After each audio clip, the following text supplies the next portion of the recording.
Di dalam sebuah penjara, ada seorang tahanan yang aneh. Dia memanjat dinding setiap hari, hanya untuk melatih kekuatan tubuhnya. Orang lain bersantai, dia angkat berat. Orang lain istirahat, dia latihan pukul. Serta latihan push up dan pull up. Angkat kayu selalu pilih yang paling berat. Hari hujan selalu latihan lari. Alasan Kyle ingin jadi kuat, karena dendam di dalam dirinya. Sebelum masuk penjara, dia hanya pekerja buruh. Dan ada seorang istri yang cantik. Malam itu, seorang penjahat masuk ke rumah mereka. Kyle mendengar istri yang minta tolong. Dengan buru-buru, dia pulang ke rumahnya. Ketika sampai rumah, istrinya sudah terbaring berlumuran darah dan sudah meninggal. Saat itu Kyle menangkap penjahat itu dan dibawa ke pengadilan. Namun rupanya, penjahat itu adalah anak orang kaya.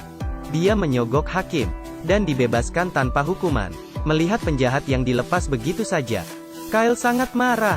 Saat pengadilan selesai, dia merebut pistol polisi dan menembak penjahat itu.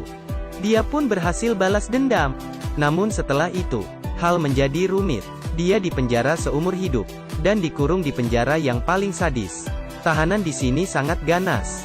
Mereka memukul dan membunuh orang. Dan polisi di sini mata duitan. Tahanan yang baru masuk, barangnya akan diperas hingga habis.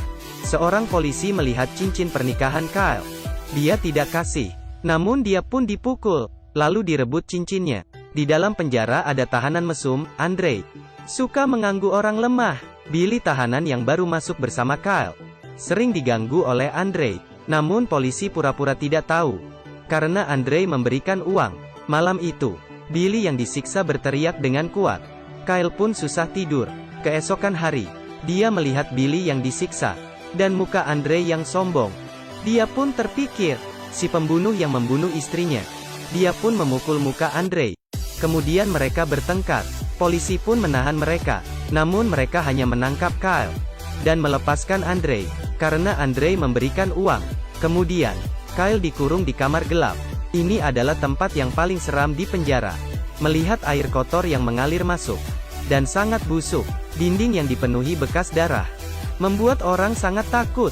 Setiap hari hanya diberi makan yang mirip makanan ternak, dan hanya bisa tidur di atas batu yang dekat dengan air yang busuk. Kyle pun sangat tersiksa. Tengah malam, dia membuat tali dari pakaian untuk gantung diri. Namun tali dari pakaian tidak cukup kuat.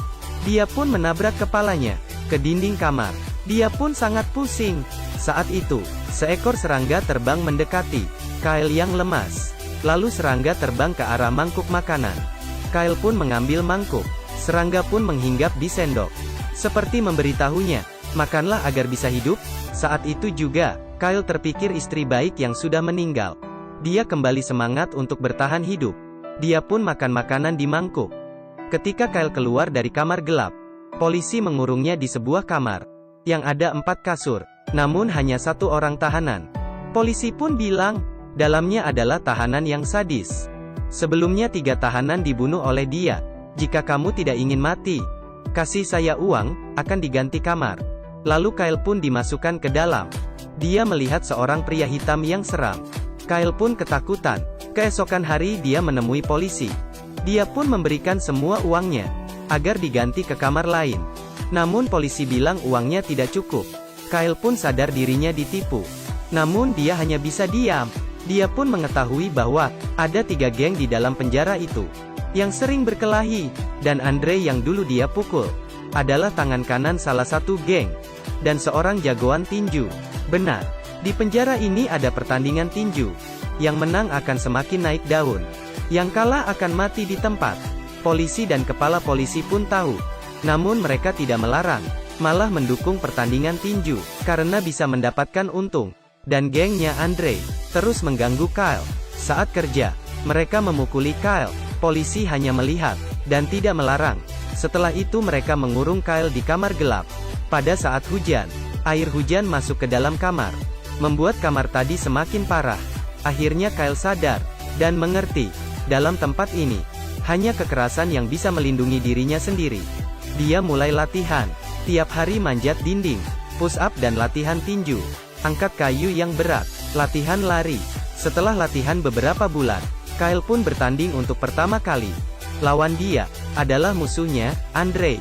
Pertama-tama Kyle dipukul dengan kuat, lalu ditendang perutnya, dan dipukul terus oleh Andre. Namun dia masih bisa tahan. Lalu saat ada kesempatan, dia melakukan pukulan balik, terus-menerus. Andre pun melawan, pukul dia dengan keras. Namun saat Andre bangun kembali, Kyle terus dipukuli. Andre pun melempar dia dengan kuat, dan terjatuh keras di tanah. Lalu dia tendang kepalanya dengan dengkul. Kyle yang dipukul hingga hampir pingsan. Saat dia ingin bangun, ditendang lagi oleh Andre. Lalu Andre menyeret dia, dan menabrak tiang besi dengan keras. Saat itu, Kyle menendang bagian bawah Andre, kemudian naik di atas dia, dan menggigit leher dia dengan kuat.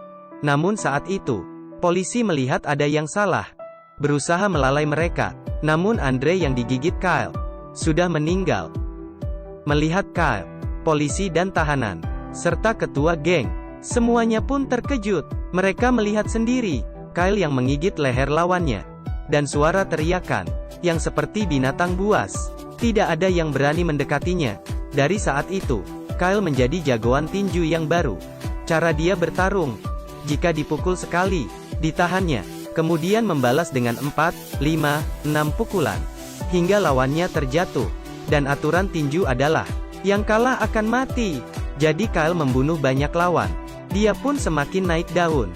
Dia memotong rambutnya, dengan gaya yang keren, seperti seorang ketua geng, yang dulunya sering dipukul, sekarang sudah menjadi kuat. Namun seseorang berbeda dengan Kyle. Dia adalah Billy. Dia hanya bisa kabur dari kekerasan di dalam penjara.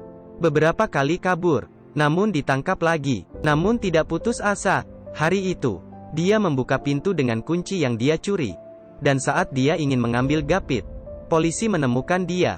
Kali ini Billy disiksa dengan sadis. Polisi mengurungnya dengan pria yang kuat, dan disiksa hingga hampir mati.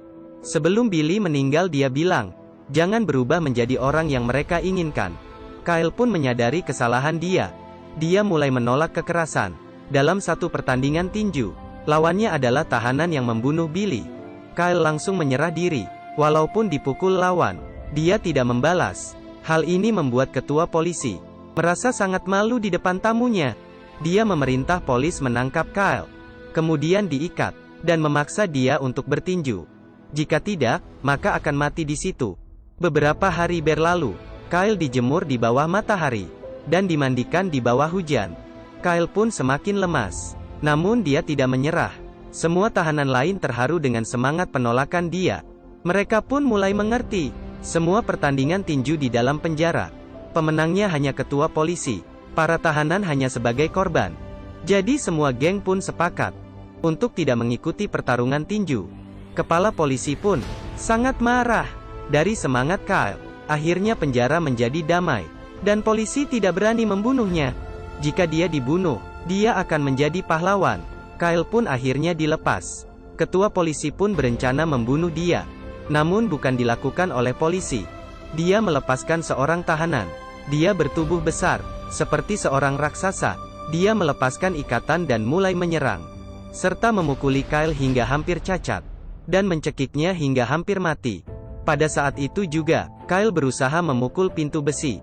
Raksasa yang mendengar suara itu pun melepaskan tangannya.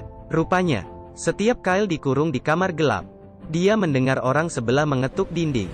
Dia pun akan membalas dengan ketukan. Dan akhirnya, mereka pun menjadi teman misteri. Dan dia adalah si raksasa.